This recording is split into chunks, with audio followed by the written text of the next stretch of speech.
вохӯрии дастаҳои эсхатаи Хуҷанд ва Вахши Бухтар дар даври нимниҳоии ҷоми Тоҷикистон бо пирӯзии дастаи эсхата ба анҷом расид. Дидори ин ду даста бо иштироки мухлисони сершумори футбол дар варзишгоҳи бисолагии истиқлолияти Тоҷикистон воқеъ дар шаҳри Хуҷанди вилояти Суғд баргузор шуд. Дақиқаҳои аввали вохӯрӣ ҷолибу тезу тунд сипарӣ шуданд. Футболбозони эсхата дар дақиқаи чорум ҳисобро кушоданд.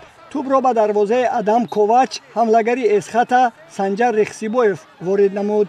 футболбозони дастаи Вахш дар дақиқаи ҳафтуми бозӣ ҳисобро баробар карданд. мухлисон баъди задани 2 гол аз ин дидор интизори ҳисоби зиёд буданд, вале дар вақти асосии бозӣ тағйир додани ҳисоб ба бозингарони ҳарду даста муяссар нашуд.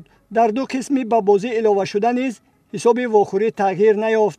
бахтиёр Комилов довари марказии бозӣ силсила зарбаҳои 11 метра таъин кард. футболбозони дастаи эсхата аз 5 зарбаи ҷаримавӣ 4 тояшро ба нишон расониданд ва ба бозингарони Вахш аз 5 зарба танҳо ба ҳадаф расонидани 3 тӯб муяссар шуд. ҳамин тариқ вохӯрӣ бо пирӯзии эсхата ба анҷом расид ва роҳашро ба дидори ниҳоии ҷоми Тоҷикистон ҳамвор кард. дар даври ниҳоии ҷоми Тоҷикистон эсхата бо ғолиби дидори ҷуфти Равшану Регар бозӣ мекунад.